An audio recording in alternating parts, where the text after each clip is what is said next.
There we go. We're on air. We are live. Hello, it's Tuesday, October 27th, and this is the fourth installment of USENIX's Lisa Conversations. I'm Lee Damon, Senior Computing Specialist at the University of Washington. And hello, I'm your co-host, Tom Limoncelli, Site Reliability Engineer at StackOverflow.com. Each month, Lisa Conversations brings you a speaker from a past USENIX conference to discuss their presentation and find out what's new. If you're watching live, we'd love to have your questions. You can submit them using Q&A button. It should be in the upper right-hand corner of your screen. If you don't see it, check the 3x3 grid up there. Click on that, and that should bring up the QA option. In this episode, we are delighted to have Sabrina Farmer from Google. Sabrina gave a talk at the 2012 USENIX Women in Advanced Computing Summit titled Overcoming My Biggest Roadblock, Myself. Sabrina, welcome to the show. Thank you. Thanks for having me and remembering my talk from 3 years ago. Well, we're glad you joined us. Yeah, it was when we were brainstorming awesome talks from the last couple of years. Yours was definitely one of the first to be mentioned. Wow, thanks. So we have a tradition of opening with 3 questions that are different from the closing with 3 questions. So if you're ready, we'll launch the softball. Tell us what you do at Google. So I am an engineering director at Google. I run the site reliability organization for Google Apps. That includes Gmail, Drive, Docs, Calendar, Sites, tasks, and all of the enterprise, education, and consumer users of those products. So just a little, minor stuff. Do a couple of things here. Yeah. So has your position changed since the presentation? Yeah, so when I gave that presentation, I managed the Gmail SRE team, and soon after that, the next year in 2013, I took over all of apps and sort of did what I did for Gmail for the rest of apps, which was really making the SREs, the site reliability engineers, really peers with the product teams and equally responsible for the success of our products. So could you explain at a brief high level what the talk was about for those people who haven't had a chance to go back and view it yet? Sure. So I'll start with how this talk came about. Carolyn and Nicole, who were the chairs of, this was the inaugural Women in Advanced Computing Summit. And I had met Nicole once before, and she reached out to me and asked if I would be a speaker. I was like, okay, sure, what do you want me to talk about? And she said, can you talk about your success? And that was an interesting thing for her to ask, right? Because I was like, oh, am I successful? I think it was really difficult for me to identify what I had achieved as success. I think that I am a problem solver, and so it's very easy for me to focus on what I'm not doing rather than what I am doing. And so just the process of thinking about what I would talk about, I realized that that was probably the most important thing, was to talk about how I was holding myself back or had in the past, and the process that I followed to sort of stop that from happening when I could self-identify it. And it was really a replay of my story and how I had gotten to where I was. And it was the first time I had ever told it. And so it was a scary moment. I think you can tell, like, if you look at the video, like, how scared I am in the beginning to sort of tell this story and admit, right, that sure, I was running the largest, internet email service, but that had not really been a plan that I had executed on. And also, it wasn't accidental either. So that's what the talk is about, sort of my coping mechanisms for getting out of my own way. Do you have any updates or new things to say since the presentation?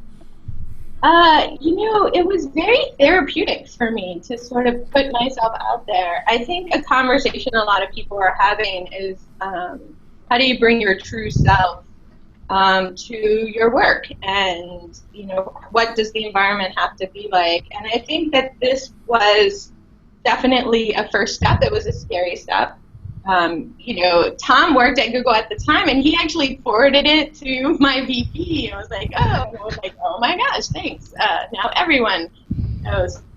Since it's been interesting, it's interesting to meet people who have seen that talk and will know more about me than I remembered saying. So it's like, oh, your mom was. And I'm like, wow, okay. Well, that's really cool. I've got a couple of things I want to point out, and then we'll get into the meat of the conversation. First off, for those of you who are coming to the LISA conference in DC in a couple of weeks, there's a full day of diversity-related workshops on Monday. If you don't already have plans for Monday, please do check those out. I'm sure that they will be quite worth it to you. And there's also a Women in Advanced Computing BOF on Monday night, which we will mention again at the end of the conversation. So, Tom, I'm going to hand it over to you now. Sure. So yeah, I remember forwarding the URL, and there's a funny story about that. I hadn't seen the talk when it originally happened, and a couple months later, I was talking with someone who had been to the event, and they were incredibly impressed. In fact, they said it was the best talk, and being the last talk, they really were. I think they said something like the talk made the rest of the conference worth attending, or some compliment like that. So I said, wow, I need to watch this, and I watched it. And then later in some diversity discussion, I included the URL. Actually, before we go into the talk, let's back up a little. You had some interesting things to say about your background in the talk. For example, you hadn't originally intended on going to college. Yeah. And that's very interesting to me, because I know a lot of system administrators who didn't go to college, or if they did go, they weren't a computer science major. So tell me, let's drill down on that. Like, what made you not want to go to college or change your mind? I didn't really like school very much. I would try and miss more days than make in high school. I don't really know what that's about when I think about it now, because it wasn't like I did poorly in school. I just didn't really enjoy school that much. I sort of fit in with a lot of I could get along with a lot of different groups, but not necessarily fit in with any particular one. Also, I think, in my family, no one had really gone to school before. I have some distant cousins who had gone to college, and so it wasn't really something I grew up thinking, oh, you go to college. I think, generations after mine, that was what you did, right? Now you go to college. You must go to college. I think I was right on the brink of that, because I had a year out of high school before I started college, and that's when I really realized, it's going to be really hard to get a job without some college. Mm-hmm. Cool. And the other thing I want to say, it's interesting because both you and I have bachelors in computer science, and so I'll ask a question that a lot of people ask me, which is, how did you go from computer science to operations? Yeah. So what I learned in school, actually, I had a night class, and I remember this gentleman walked in and was like, he just declared himself as, oh, I'm here because I'm going to be a software engineer. And I was like, oh, is that what I'm going to be? Am I going to be a software engineer? And so I thought about that, and I did like code. I loved writing code. But that wasn't what drove me, and you can see it in my assignments. I was often the one who finished first, because a lot of my peers were adding features and bells and whistles and stuff like that. And for me, it was about getting it done, solving the problem.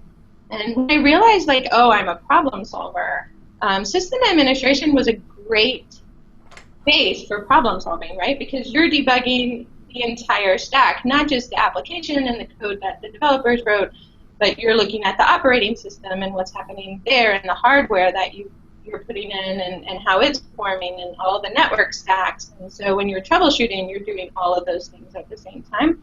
So for me, it was this great space for problem solving. And I think the benefit of having the computer science degree was that I solved the problems with code, right? Like, I would do it once, and if I did it manually, that was okay. If I did it manually the second time, I was probably annoyed. And if I'd done it the third time, I had figured I had failed, right? And so I became really efficient as a system administrator because I really was automating the work that I was doing, and so I would have all these scripts or programs that I would run to do the jobs if they were repeat jobs, and I think that gave me a leg up. Yeah, I love that. I get annoyed when I have to do it twice attitude. I think that really does define the default sysadmin in many ways. It's like, I don't want to do this twice. I want to automate it. I want to make this thing so that I don't have to worry about it. I want to go on to the next challenge. Yeah. And I love that attitude. Bigger problem, right? Like, you can solve a bigger problem if you're not bogged down with the smaller ones. Mm-hmm. I totally agree. And though, Lee, I kind of disagree that it's the default system in way. Sadly, I find should I have said it should be the default? It should be the default. Yeah. I certainly know at Google it's the default, but for people in the industry it doesn't seem to be. But that's I think the newer generation are more comfortable with automating stuff. I'm not sure if it's a generational thing or just that is true. I've definitely worked with people in the past who complained about not having enough time, and then when I looked, it was because they were manually repeating things that could have been done in a script in 2 minutes. So yeah. Like in the Valley here, the time when that became very clear that there was a distinction between me and maybe some other people in the same role at other companies was when the first internet bubble popped, right? And sort of, I was much more distinguishable, like with what I did and how I could explain my approach to work, which meant that I wasn't out of a job when a lot of people were. And I felt like because of that, that's helped me sort of maintain and grow my responsibilities. And I now manage a lot of software engineers too, and I still I understand their fundamentals that they're working from and how they're approaching problems. And I think that my background has helped that. Actually, let's talk about your current role. What so just to help me understand, so your role when you gave the presentation, you were the manager of the SREs for Gmail. Yeah. But now, and you just mentioned software engineers. Are you the engineering director for Gmail, or I don't know the hierarchy? Yeah, I'm the engineering manager for apps, SRE. Oh. Mm-hmm. In Mountain View. And so I'm partnered with the business leaders on apps to sort of make sure SRE's priorities are within their priorities and the business priorities are how we're focusing our work. I think that we are true partners on the business side, the development side, and the SREs in apps and how we approach problem solving and how we're prioritizing. It's not like we're just the gatekeepers in production. We're actually invested in Gmail being successful and Drive being successful, and not just taking care of it. And I think we've done some really great engineering. We built some of the components of these systems within SRE, and I like that the work between the development organization and SRE, it goes in both directions, and that takes a concerted effort and understanding of our products. So I'm very happy in the apps business and being a part of it. It's extremely collaborative, and I feel like we have a great advantage here at Google to influence the success of the product. Uh-huh. So it's collaborative, just like the apps. Sorry, I couldn't resist saying that. Yes, very cool. Yes, it's a fundamental principle here.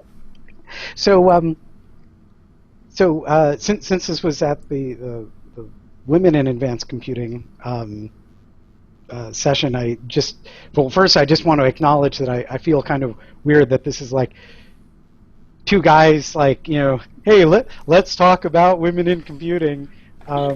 But well, we could expand that on the whole diversity thing. It's two white guys talking. yes. But I did want to so let's talk more about that. So I've been involved in diversity stuff for a long time, and one of the things that I've often heard is women tend to stay at a company longer, and men tend to job hop more frequently than women, and that's a disadvantage salary-wise because you get bigger raises when you change companies. There's probably more HR way of saying that. And I noticed one of the things in your talk was during the bubble you were at a couple different places. So was that let's drill down on that. Was that intentional or? I don't know that it was intentional. It seemed odd at the time, or I think people who thought about what you did after college, it seemed more traditional that you would go somewhere and stay there a long time, right? That was your career. That's how you built a career. For me, I was really, and I think I'm still this way, is I'm always looking for what I don't know. And if I mastered sort of my role, I would want to do something different, right? Or if I felt like I really understood my role, I wasn't interested in maintaining that role. I was interested in going to the next thing. So yeah, I think my first 6 years, I probably had 4 jobs. Definitely the first 3 years, I changed jobs once a year. I think salary helped, right? Because I bumped my salary every single time. That wasn't really my motivator, but I understood that that was happening. And I didn't take a pay cut.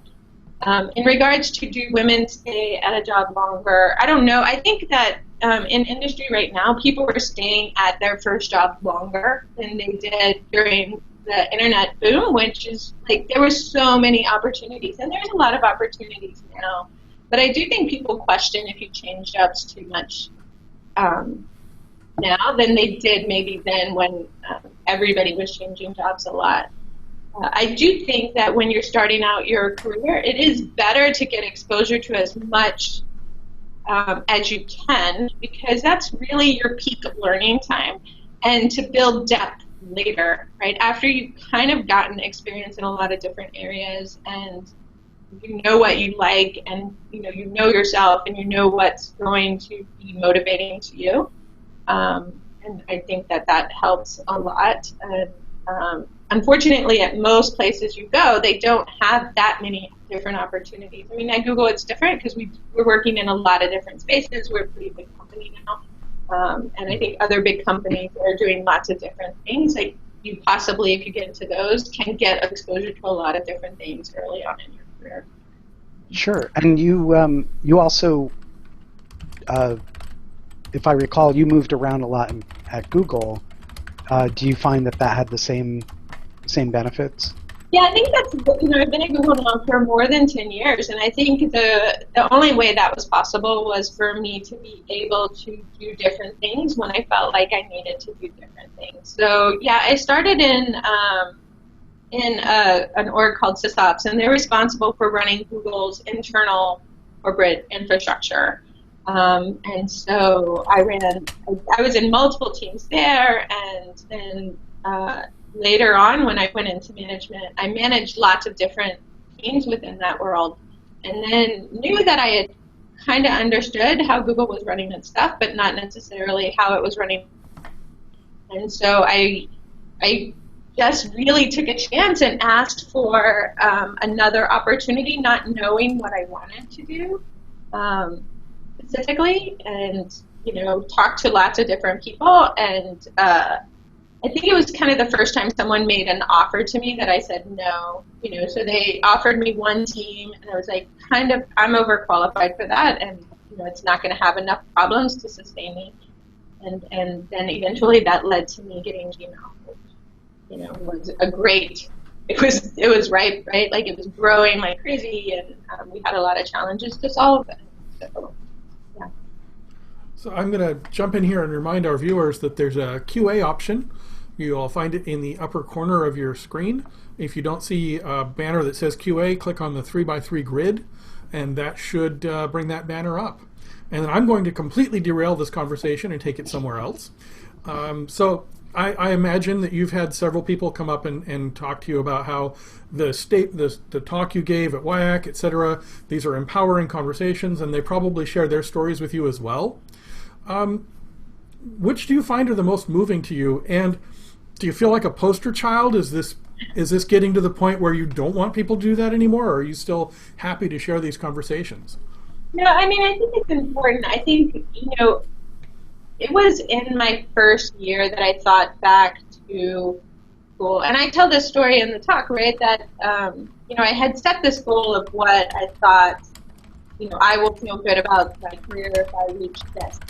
And that happened in the first year. And I thought back to that girl in studying computer science who was struggling and really trying to figure it out. And I think it's important to go back and think about how hard it is, and be a part of people knowing that, sometimes life is hard, sometimes your career will be hard, and support each other to make it through. And if I can share anything that will help someone, then I will. And I want to. So if someone needed something, they reach out to me. I would make myself available, and that happens, and I still do it. And I'm happy to do it as much as I can. So what would, and also speaking of when things were first starting in college, et cetera, you mentioned, you used the words imposter syndrome, which I think most people watching this are at least going to have heard of. What was something you would have liked to have heard from someone else when they were first starting to sense that you were having these issues of, am I really what I think I am, or am I imposter, et cetera? I remember getting that article forwarded to me by a mentor, and it was before imposter syndrome was something people understood or knew what it was. And it was the original paper, and he was like, I really think you should read this. And I think the key thing about the imposter syndrome, right, is that it really is people who make excuses for their success, right? It's really people who can't acknowledge their success, or that it's their value that is contributing to what they're accomplishing, as opposed to just some other external force or luck or whatever.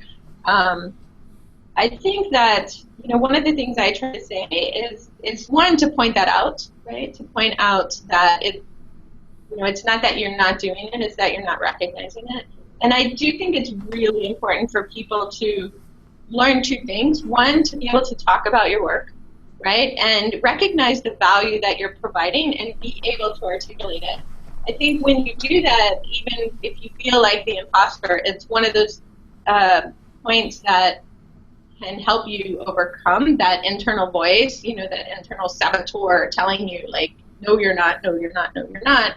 And if you're just like, you can repeat what you're doing and sort of acknowledge it, I think it helps a lot.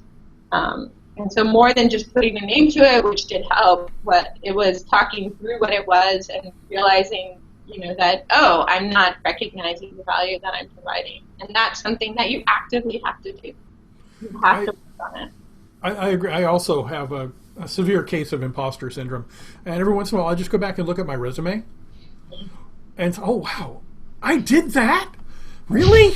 And it helps on those days when you're just feeling really like, oh my God, what am I doing here? Why are they paying me this money to do this job? And we all have those days, some more often than others, I'm afraid.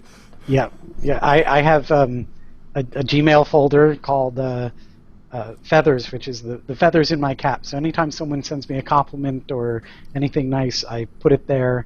And when I'm sad and depressed, I go through that folder and remind myself that I'm not all horrible. You occasionally achieve. I mean, just getting a degree in computer science, right? You're doing something the majority of the population can do, right? Writing your first program, you're doing something the majority of the population can do. And, is someone better than you? Probably, and that's okay. That's something to strive for. So speaking of coping mechanisms, and I like yours, Tom. I'm gonna steal that.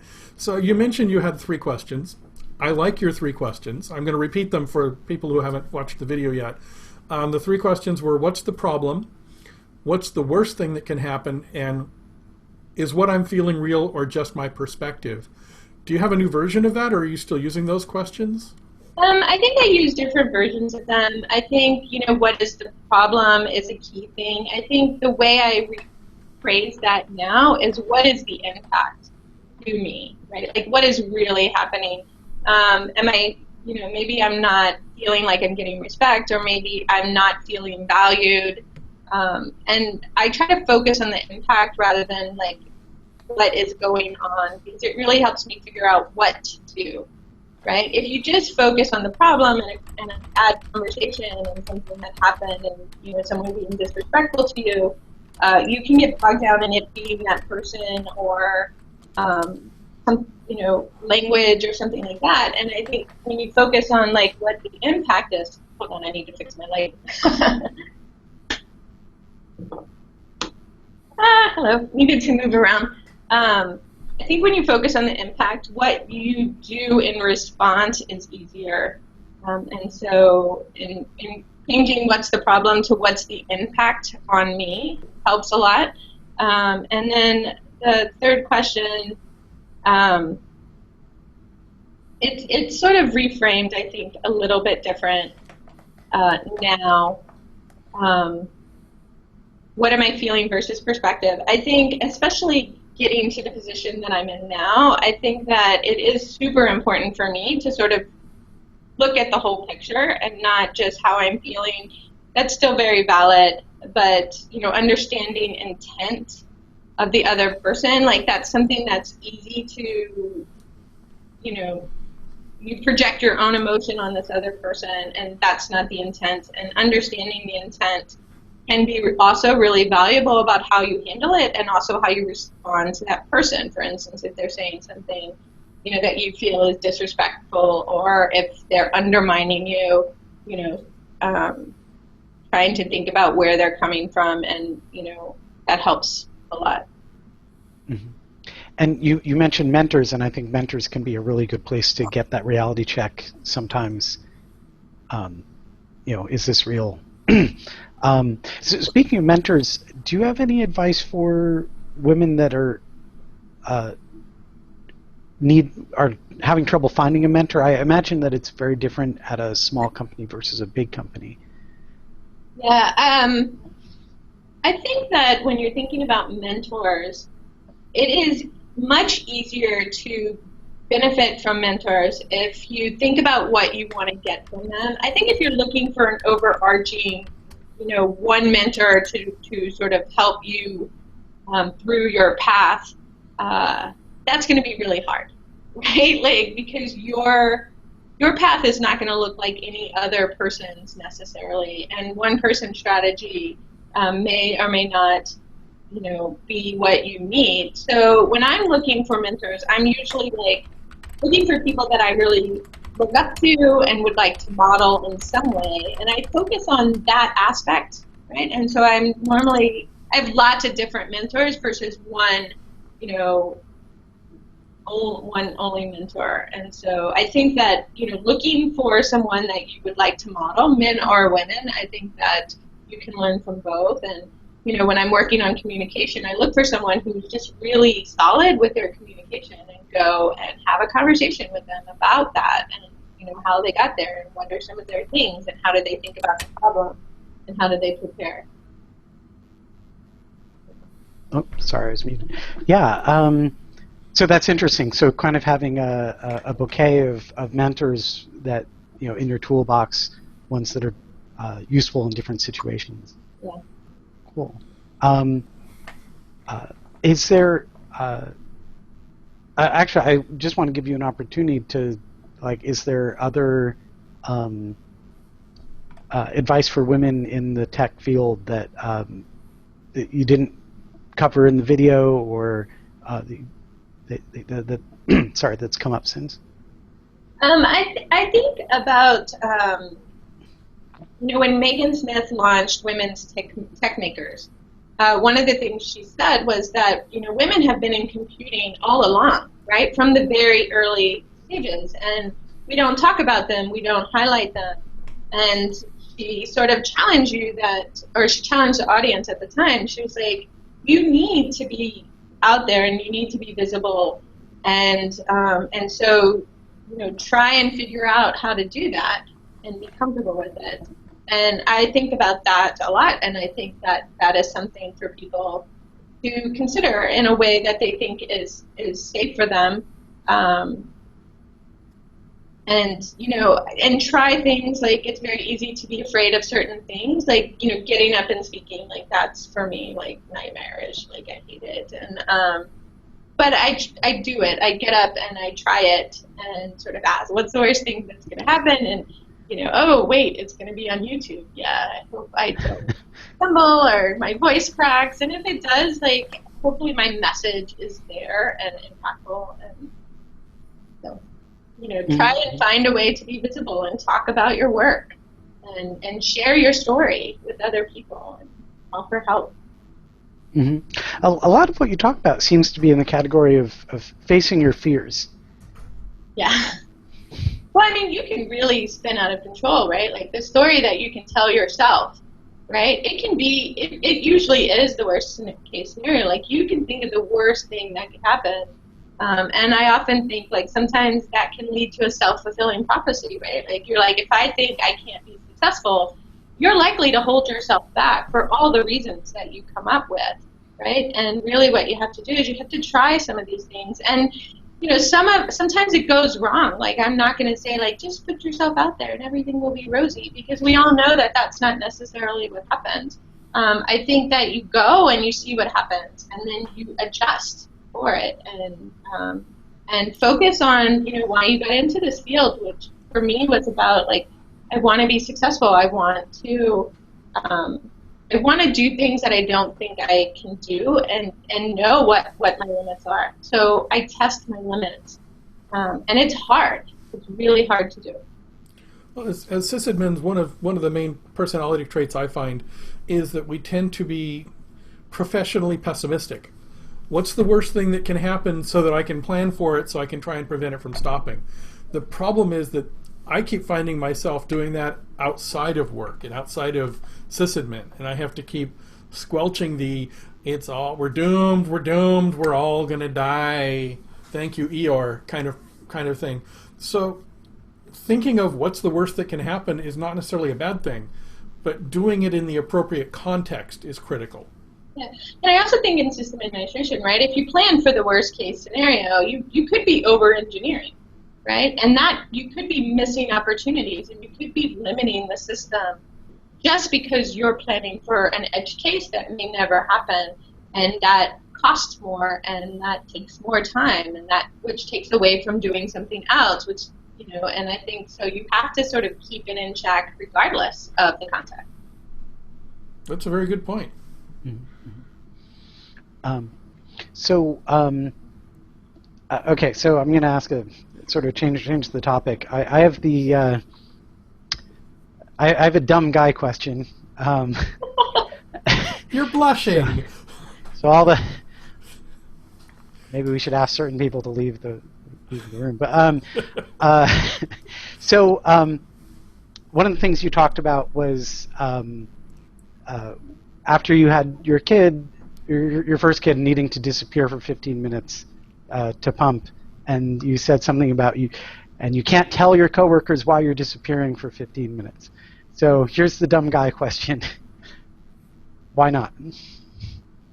I mean, that's how I felt at the time, right? Like, I was, this was when mothers' rooms were just getting launched at Google, and I remember going to the Phoenix office, and they didn't have one, and they were like, oh, well, you can use the massage room or the bathroom, and I was like, well, this is super weird.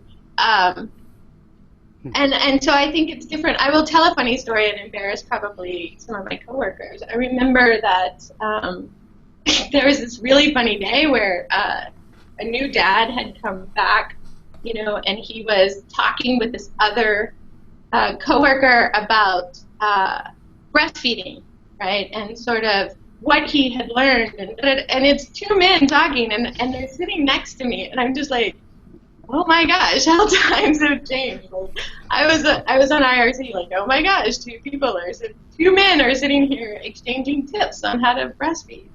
So I do think that it's changing. I think at the time, I felt like I was the only one, and therefore, I didn't want to be seen as needing this extra time. And I do think that is an assumption to challenge, right? I think that men are far more involved in parenting these days, at least here in Silicon Valley, I've found. And I think that's great. And I think that they're much more open. I'm in a much more open way. But I think at first, when I was the only one, it was hard for me to sort of share that part of me. And, you know, my advice to people now is sort of figure out what you can share and what's safe. And, you know, they may not judge you in the way that you think they will. You know, my office mate who sort of helped me sort of come to grips that I was going to have this dual role and, you know, my work was going to look a little bit different. You know, there are people who totally got it and understood. So I think that was my own fear of it. Mm-hmm, mm-hmm. So that sounds like kind of we're talking about boundaries of conversation and stuff, but which reminds me that one of the things also you talked about in the presentation was about work boundaries, and one of your work boundaries is that you don't work from home, and that people around you were going to have to adjust. And I assume this means that you have a very refined sense of delegation and not being a micromanager as a result of this. So my question is, what was like the first time you had to push back about enforcing that boundary?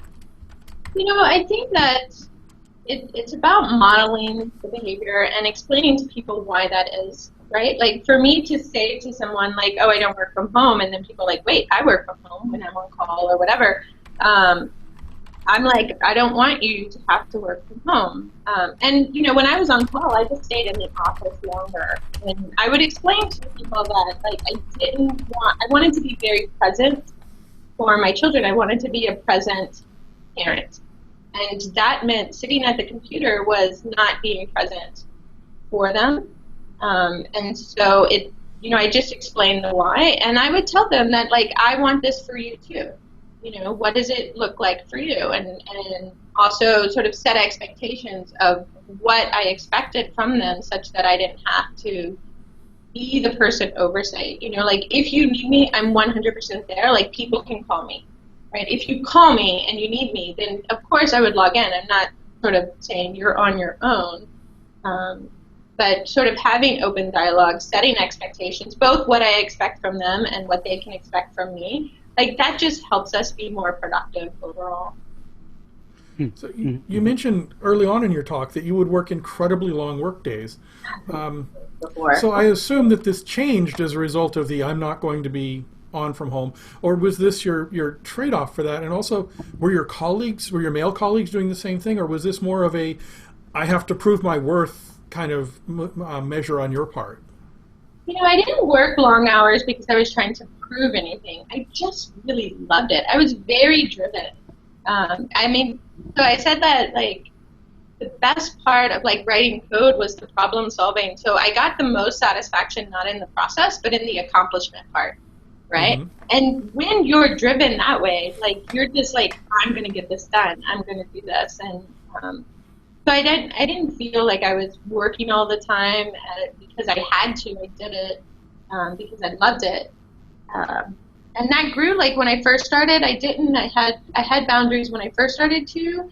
And then those boundaries went out the window because I was really into my work, and especially when I was at the startup, when we were sort of building the company and you know, trying to build this business, like, that was exciting. And, you know, I was working with the UK, and I was working with people in Australia, and, you know, I wanted to be present for their entire workday, and I just did it.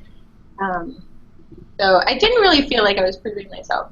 You know, someone asked me earlier today, actually, you know, that if you go home for your family and your coworker's not going home, like, how do you get measured against that? And, you know, someone who's, especially at Google, where you're rewarded, you're promoted for what you accomplish, right? That person who's working all the time, I sometimes question whether or not that's sustainable, because I know from my own experience that it's not necessarily sustainable.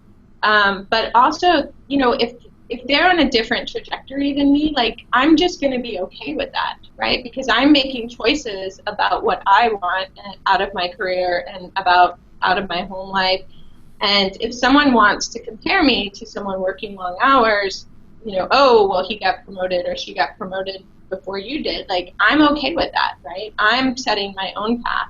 And, it can work out for you. That other person's success is not going to take away from my success, because I'm focused on my work and my impact. And I think that's really good advice, is to sort of if someone's working all the time and you want to model their success, then you have to understand that that's the cost of that success. And that has to be what you wanted. And if not, if you want that success but not at that cost, then just plan out a different trajectory and be okay with that and set those goals. I think you need to find an employer that will actually encourage that as well. Some employers base their entire review system on how dedicated you are to the company, and that might not work as well in those locations. Yeah, I was in a startup, we worked all the time, right? We worked all the time, but we were all bought into that. And I do think that, if the environment doesn't support what you want, then try to find an environment that will. Mm-hmm. Yeah, I think that's one of the DevOps principles, which is, motion is not work, right? and I have been at companies where motion was considered an accomplishment as opposed to getting work done. So, and as a leader, I would say, people are working 12, 14 hours of work. That doesn't necessarily mean they're producing 14 hours of work, right? I can tell you I'm working 8, maybe I'm working 10 hours, and I'm producing work of that time. Like, you can tell that I worked an 8-hour day because 8 hours of work got done. Or like, this amount of work got done and it took me 8 hours. That same amount from someone else working 12, they could work 12, 16. They might not accomplish what I'm accomplishing. Yeah. Until the work is done is the usual, you're exempt rule. So we've had a couple of questions come in. I'd like to go ahead and address those right now if we can. The first one is from Perry Rivera. He says, thank you for your presentation today. Could you describe some of your role models and persons of inspiration?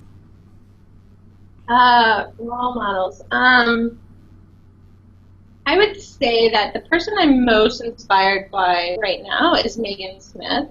I was really fortunate to get to work with her and talk to her and have meetings with her.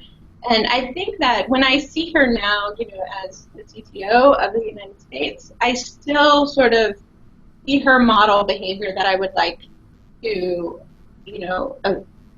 reach one day. And I'll give you an example.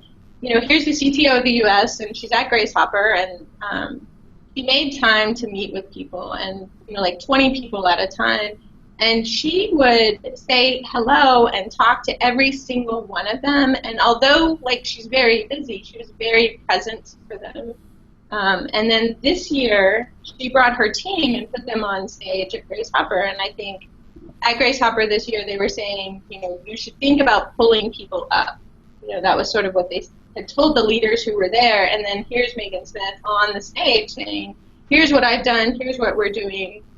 With the president, and here's my team, and I'm going to let them tell you what they've done because they're the ones doing the work. And so she's amazing. She's an amazing engineer to talk to on technical topics, and also to model what true leadership looks like. So for sure, I would list Megan Smith. Thank you. Next question from Benjamin Kruger. I've attempted to use my network to find women and minority professionals to talk to about joining my teams. I've had very little success with this. Do you have suggestions for how we can find great, diverse candidates? They're out there. I don't know the pitch that you're making, but if someone called me and said, hey, I'm looking for a woman on my team, I probably wouldn't talk to you. I think one of the things is if you're going and making a pitch, you should talk about the environment that you want to build and how you're setting your team up for success and sort of the challenges that you have. I'm a problem solver. Do you want a problem solver? You need to come and tell me what problems you have, right? What you want the team to look like and how you want them to accomplish it, because that's a message that's better for people to hear.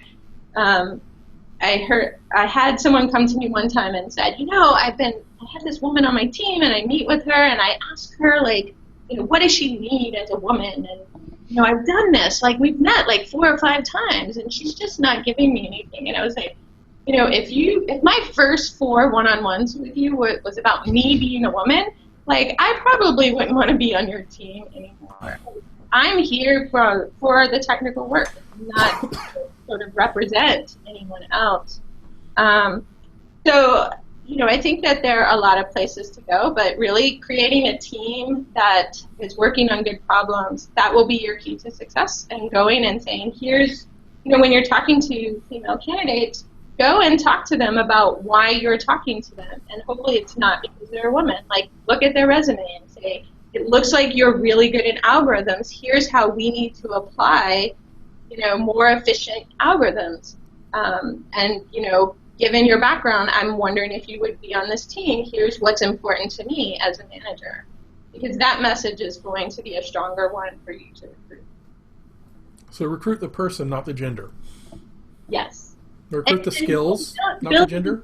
Yeah, and build an environment that you're setting people up for success, and talk about that environment, because that's what's going to make the women interested in that environment, right? One where you're like respect and lots of perspectives, looking at the problems.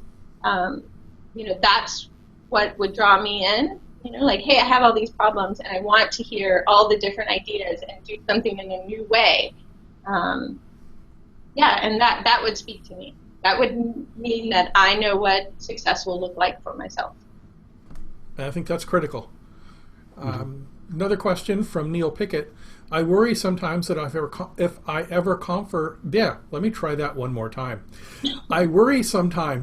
ever conquer my imposter syndrome, I'll lose my motivation and finally achieve my potential for being a big loser. Have you ever had these thoughts? I have these thoughts all the time. I would say one of my other greatest mentors is I get to work with Ben Trainer, who's amazing. And he often will tell me, like, I'm like, look, he says, why don't you just say, what you're thinking? Or, like, just, why don't you say, your whatever. And pretty much what he's telling me is that, or my response to him often is, I don't want to be someone who just has to tell everyone how good I am, right? And he's like, you probably will never be that person. If you think about it, like, I don't want to oversell myself. I don't want to be that person. But I think just knowing that I don't want to be that person means I probably won't, right? And as long as I keep that as a value, then it's okay to sort of talk about what I'm good at, and acknowledge what you're not good at the same time, although probably in different circles. Well, there's acknowledging what you're not good at, and then there's making excuses for not wanting to grow.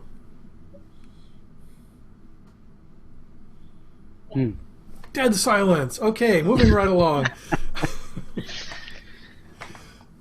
Tom? Did we? Oh, wait. Okay, we've caught up on those questions. Yes. Let's see. So, actually, speaking of this kind of thing and mentors, one of the things that was the biggest surprise to me in the talk was you talking about the scholarship, that you've started a scholarship for women in computer science at your alma mater. Tell us more about that, and how does one start a scholarship? Well, especially like when I first started, I was pretty poor, right? But I did it because I think that, the focus of the scholarship is not to give it to the person who will clearly be successful. I'm looking for someone who needs the encouragement, and that's what it's about. It's evolved over time, so it started out very small. And I just reached out to my department, and I said, I want to do this. I didn't want it managed by the department because I figured they would pick the most successful student, right? And that really wasn't my target. So they connected me with the Women's Center at my university, and I worked with the director there about, like, here's what I want it to look like. They do the applications. They send me the applications every year, and then we work together to pick the recipient. It's evolved, so now it pays for a full year of school now, but it didn't start that way. It started really small. And it also includes a year of mentoring with me so that I can make the connection, which I did in the first couple of years when giving it away. And I also now send them to a conference. So I think when you go to conferences very early on, you can get really excited about the energy of your field. And I think it's very beneficial. So. Which conference do you send them to? So we've been going to Grace Hopper because that's the one that I'm normally at. So it's a great time for us to sync up. And I worked with my university this year to help sponsor some of the students to go that, not just my scholarship recipient.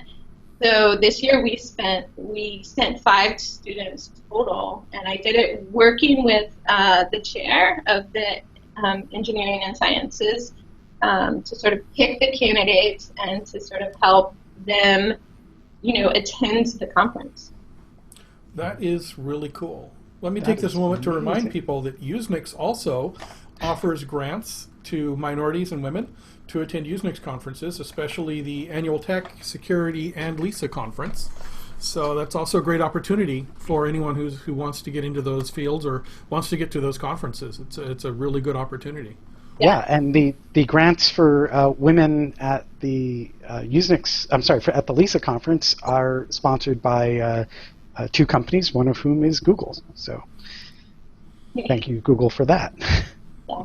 And I think that, even if you can't sponsor a student, like encouraging your company to, or actually just going back to your alma mater and say, look, companies sponsor a student to attend.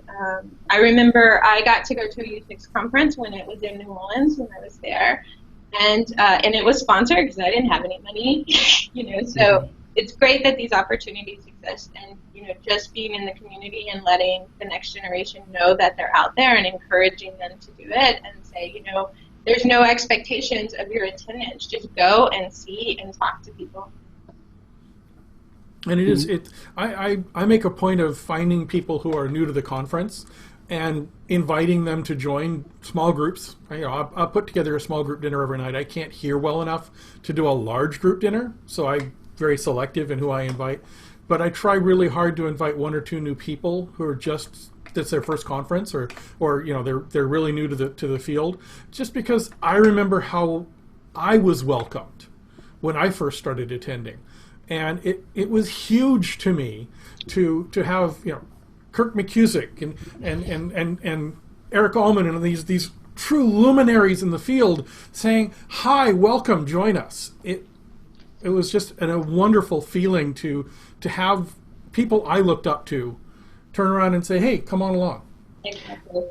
Yeah, and when I go to conferences, I sort of set 2 goals, right? 1, make sure I'm getting something from it, and 2, make sure I'm leaving something. And I think the thing to take away, sometimes it's in the presentations, but sometimes you can talk to a student and say, "What are you excited about?" And I once talked to the student, and she said, "Oh, I really want to make computing greener, like what does Google do?" And I was like, "Oh, okay." And I came back and I thought about, like, what do I do, right? And so I kicked off a huge efficiency effort here, like, how efficient are our systems and can we make them better? And we intentionally dug into the code, and that's a great way to focus your time because you can measure, right? Yeah, absolutely. Tom, you mentioned a question when we were chatting earlier about the phrase work-life management. Did you want to go into that, or do you want to just hand it over to her? Yeah, I just love. So I wrote the O'Reilly book on time management, and I kind of latch on to that kind of thing. And in your talk, you mentioned not using the phrase work-life balance, but instead using the term work-life management. Yeah. I thought that was great. Thanks. So things change, and I always felt like balance meant that I was, that there was something in particular I was supposed to achieve and maintain over time. And in general, like, that's not how it happens, right? Like, sometimes I have to travel and I'm not going to see my kids, and sometimes that's going to require a weekend. And being okay with that, and then knowing that, okay, well, in another time I'm going to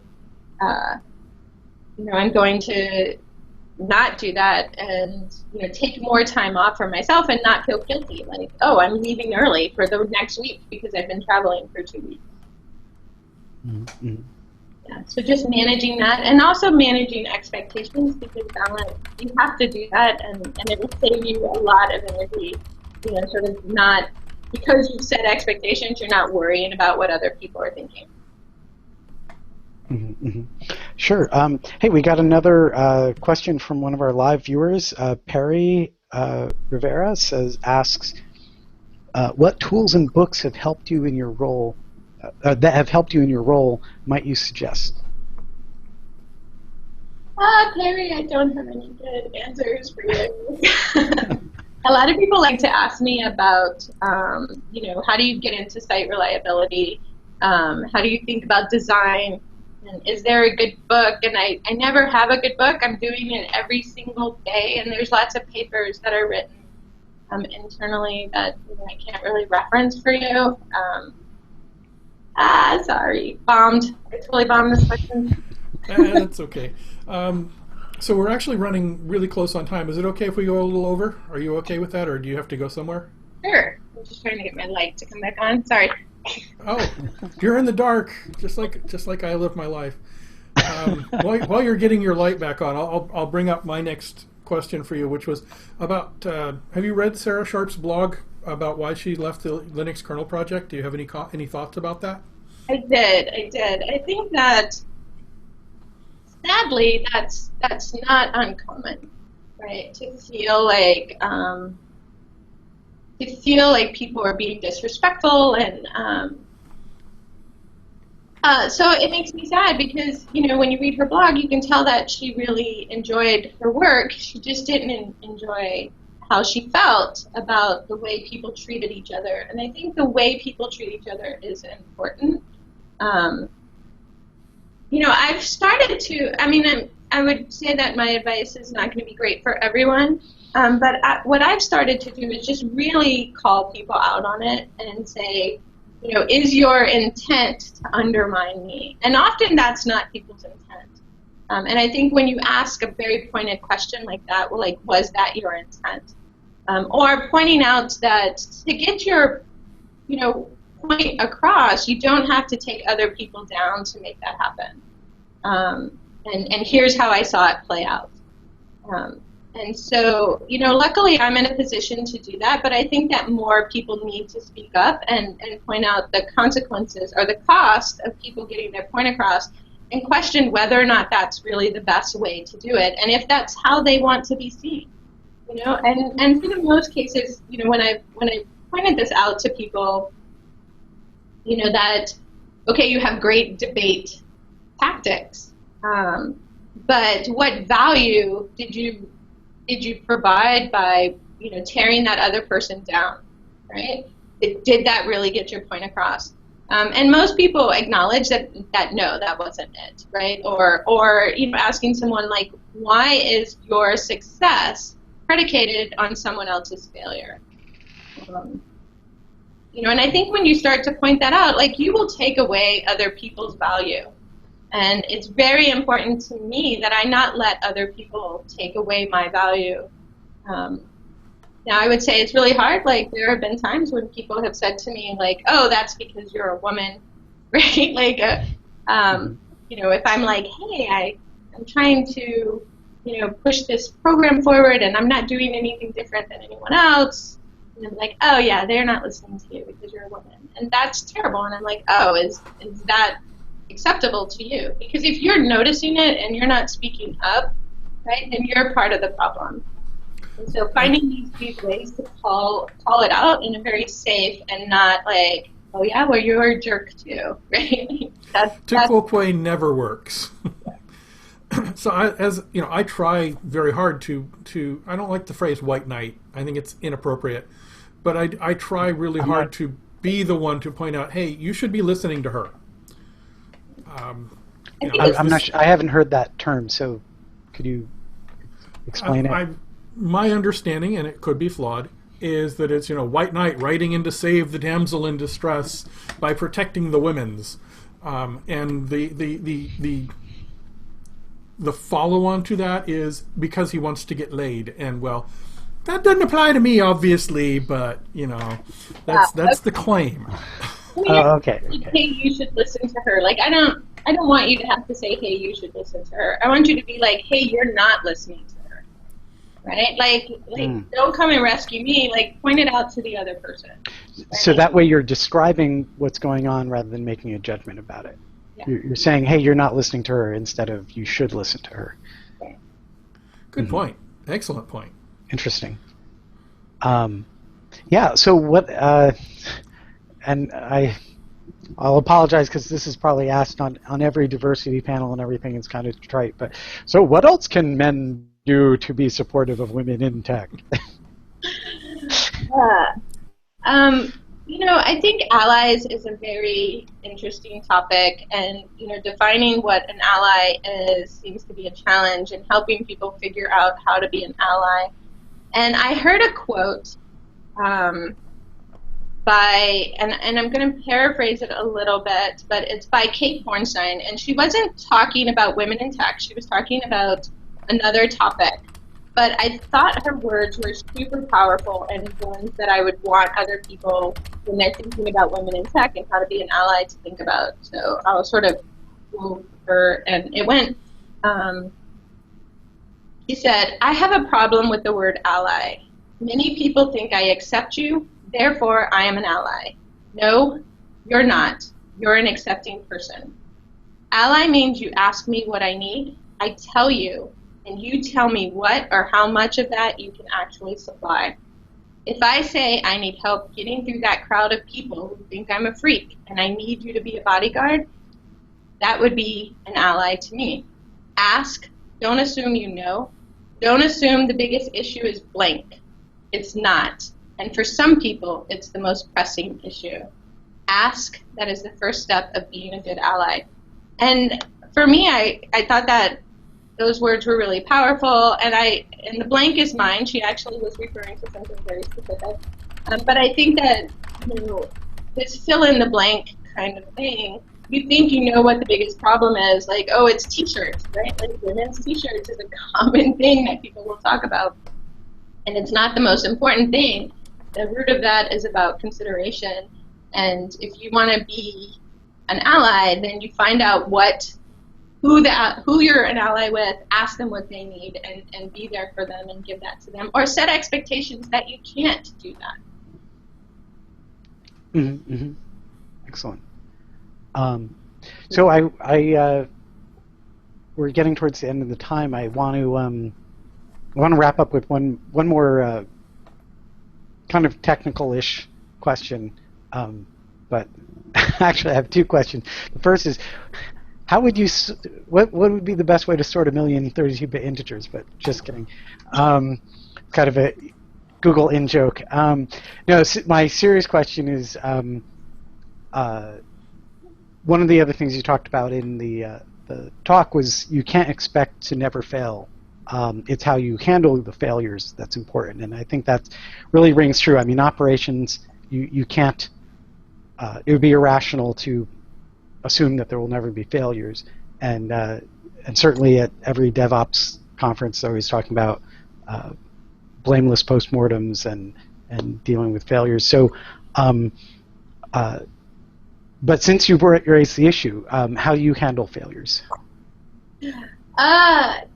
Oh my gosh, it sucks. I don't have a graceful way to do it. I know, like, if the pager went off and I had just done something, I was like, oh my god, it's me.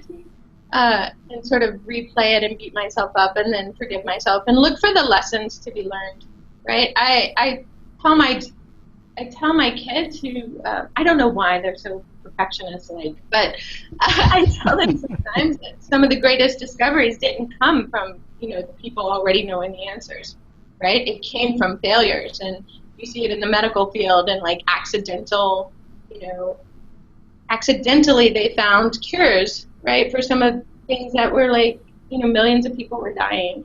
And it's in your failures that you will learn the most. And so I try to focus on that after I have my grieving period, because it's never going to be something that you enjoy. You're not going to enjoy failure. But it's sort of what you do with it after, and saying, what did I learn? And, and not fail that way again. Right? Because that means it was successful for you. So make failure a success, even though that sounds pretty cliche. Learning from your mistakes is a major source of, major sign of intelligence, I would say. Yeah. That's a really enlightened way of putting it, Sabrina. That if you've learned something, then it kind of recovers from that failure. Awesome. Shall we wrap it up? I think now would be a good time. We're a little bit over time, so we'll still do our closing spiel, of course. Okay, but first, Sabrina, is there anything we didn't cover? Is there some question that you're burning to be asked? I don't think so. So I want to remind everyone, if you're coming to the LISA conference, there's the Women in Advanced Computing BOF on Monday night at 8 p.m. And also, if you're going to be there on Monday, please do look at the diversity workshops. There's 2 workshops, one in the morning session, one in the afternoon session. You don't have to attend both of them. You're welcome to attend either one or both, obviously. As the workshop coordinator, I'm going to encourage everyone to consider attending them. They were very important to me, and I worked very hard to make sure that they happened. So congratulate me by showing up. That said, it's all the time we have. To close, we always ask our guests the same 3 questions. Are you ready for these challenging questions? Sure. Number 1 question, what was your first computer? So my first computer was one that one of my mom's bosses gave to her, and it was a Tandy. I don't even know the model, but it was in the early 80s. You connected it to your TV. There was a manual, and I remember, like, okay, what are we going to do with this? And I connected it to the TV and typed in the basic program that was there, and then was like, okay, interesting. That created a little man, and then I figured out that if I put it in a loop, I could make him run across the screen. So I did that, and then I was like, okay, you couldn't save your work or anything like that. We didn't have that extra part of the computer, and so I was done. So I did that when I was probably like 10, and then forgot about it for a long time. That's pretty cool. Have you ever gotten to press the big red switch, the emergency power off button for a server room or DC? No, I haven't, but it's always by the door, and you always daydream about it, right? When you're going into the data center and you see that thing, you're like, what would happen? I remember when I was working at WebMD, someone told me that actually got hit, and it was the fire suppression system, which means it sucked all the oxygen out of the room, so everyone had to like evacuate the entire building for an entire day. So I'm less inclined to do it now that I know what actually happened. But yeah, it's tempting, right? It's a target. Yeah. Who is your favorite computer scientist or author? So I kind of answered this question already. I think Megan Smith. I just saw a talk from Mary Lou Jepson, who told her story and talked about her work, both at Google and now at Facebook, and kind of what her hobby was and how that became her hobby. And it's fascinating. She's like an amazing woman, and I like the way she thinks about the problems. And so, like, she was definitely inspirational this weekend. So. Yeah, I'd like to follow her more and see what she's doing. Excellent. Well, Sabrina, thank you so much for sharing your time with us, and it's truly a gift to have you on our show. We're really excited, and I thought this went really well. And that brings us to the end of this month's conversation. We hope you enjoyed it. Thanks to Julie from USENIX for all the backstage work, to our live listeners and all the questions that they've asked, and a special thanks to our guest, Sabrina Farmer from Google, for joining us. I was absolutely thrilled when you agreed to join us, and I'm still thrilled, and I think it went very well. Please join us November 24th when we'll have a special post-Lisa conversation. We got some surprises that may or may not surprise me. I don't know. Check the website for details after Lisa. And also join us at the next USENIX Lisa conference. Lee, watching these videos is fun and educational, but nothing compares to being at the conference itself. The next Lisa is November 8th through 13th in Washington, D.C. Schedule information is published and registration is, of course, open. It's never too late to register, and we hope to see you there.